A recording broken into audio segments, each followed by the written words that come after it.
नमस्ते दोस्तों, आपका स्वागत है हमारे कहानी और स्टोरी चैनल पर। यहाँ हर रोज होती है एक नई कहानी, हर कहानी में छुपा होता है खास राज।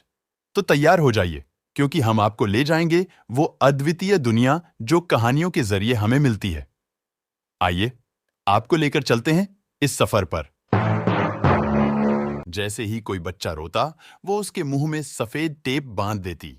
उसके बाद उस बच्चे के गले में भी वो टेप बांधकर तब तक उसका गला घोंटती जब तक बच्चे की मौत ना हो जाए। क्राइम की स्पेशल सीरीज में आज कहानी 400 बच्चों को मौत के घाट उतारने वाली दुनिया की सबसे खतरनाक सीरियल किलर की। आमतौर पर यह माना जाता है कि महिलाओं का दिल बेहद नाजुक होता है, खासकर तब जब बात बच्चों की हो। लेकिन इतिहास को तथ्यों अगर पढ़ा जाए तो एक ऐसी महिला की कहानी सामने आती है जिसने एक दो नहीं बल्कि 400 बच्चों का बेरहमी से कत्ल कर डाला। सीरियल किलर्स की खौफनाक कहानियां तो अक्सर सामने आती रहती हैं, लेकिन इस महिला को अगर दुनिया की सबसे खतरनाक सीरियल किलर कहा जाए तो कुछ भी गलत नहीं होगा।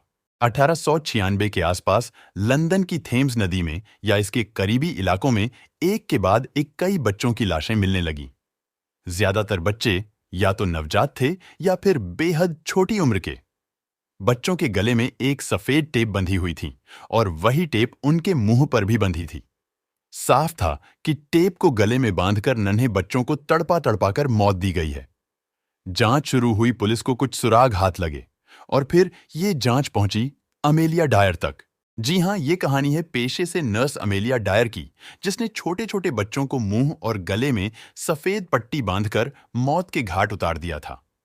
अमेलिया लंदन की रहने वाली थी। ये 1890 के आसपास का दौर था। तब ब्रिटेन में बेबी फॉर्मिंग का कॉन्सेप्ट था। बेबी फॉर्मिंग यानी लोग पैसे लेकर अनचाहे बच्चों को अपने पास रखते थे। जब कोई पेरेंट्स बच्चा होने के बाद उसकी जिम्मेदारी नहीं लेना चाहता था या फिर कुछ समय के लिए टालना चाहता था, तो वो ऐसे बच्चों को बेबी फॉर्मिंग का काम कर रहे लोगों के पास छोड़ देते थे और बदले में एक मोटी रकम बच्चे के पालन पोषण के लिए दी जाती थी। इसके बाद बेबी फॉर्मिंग कर रहे लोग या तो नन्हे बच्चों को कुछ सालों तक खुद पालते थे या फिर किसी और को गोद दे देते थे। इस नर्स ने भी बेबी फॉर्मिंग का काम शुरू किया था। दरअसल 24 साल की उम्र में अमेलिया ने खुद से करीब 30 साल बड़े एक शख्स से शादी कर ली थी।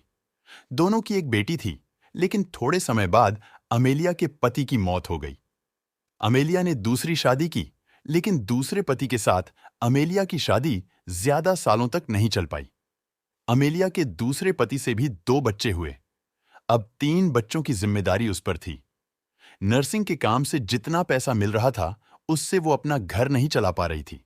बस इसलिए अमेलिया को लगा कि बेबी फॉर्मिंग उसके लिए एक अच्छा ऑप्शन हो सकता है। वो छोटे बच्चों को पालने के लिए लेने लगी और बदले में उसे मिलते ढेर सारे पैसे।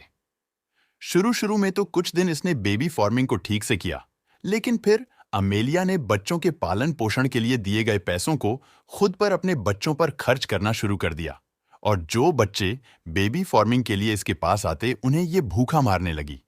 न बच्चों को दूध देती न खाना। अमेलिया के बेबी फॉर्म में कई बच्चे मरने लगे। बात पुलिस तक पहुंची। अमेलिया को गिरफ्तार किया गया, लेकिन कोर्ट में अमेलिया के खिलाफ कोई ठोस सबूत पेश नहीं हो पाए और फिर उसे 6 महीने बाद छोड़ दिया गया।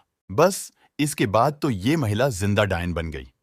इसने अब ऐसे बच्चों की फॉर्मिंग शुरू की जिनके माता पिता वापस उन बच्चों को कभी नहीं लेना चाहते थे। इसे ब्रिटेन में परमानेंट बेबी फॉर्मिंग कहा जाता है। टेम्परेरी बेबी फॉर्मिंग में माता पिता कुछ समय के लिए ही अपने बच्चे को ऐसे लोगों के पास छोड़ते थे, जबकि परमानेंट में हमेशा के लिए। अमेलिया ने अलग अलग नाम से कई परमानेंट बेबी फॉर्मिंग सेंटर खोले और ऐसे बच्चों पालन पोषण के बदले लाखों रुपए लोगों से लिए। इसके पास कई छोटे बच्चे इकट्ठा हो चुके थे, लेकिन ये उनकी देखभाल और पालन पोषण नहीं करना चाहती थी। उसके बाद इसने एक एक कर बच्चों को मारना शुरू किया। ये अपने घर में ही बच्चों का कत्ल करती। तरीका वही था, अस्पताल में इस्तेमाल होने वाली सफेद टेप को बच्चों के मुंह में बांध देती और फिर एक और टेप लेकर तब तक बच्चे के गले को दबाती जब तक उसकी सांसें थम न जाएं। ये उन बच्चों के कपड़े उतारकर थोड़े समय बाद थेम्स नदी या आसपास के इलाकों में फेंक आती।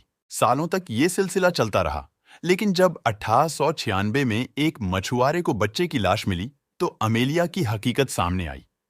पुलिस ने जब अमेलिया के घर में छापा मारा तो वहां कई सारे छोटे बच्चों के कपड़े पड़े हुए थे। घर में इंसानी मांस की बदबू आ रही थी। अमेलिया को जब गिरफ्तार किया गया तो उसने खुद कबूल किया कि उसने 400 से भी ज्यादा मासूमों को मौत दे डाली है। कोर्ट ने इस खतरनाक सीरियल किलर को फांसी की सजा सुनाई और 10 जून 1896 को इसे फांसी के फंदे पर लटका दिया गया।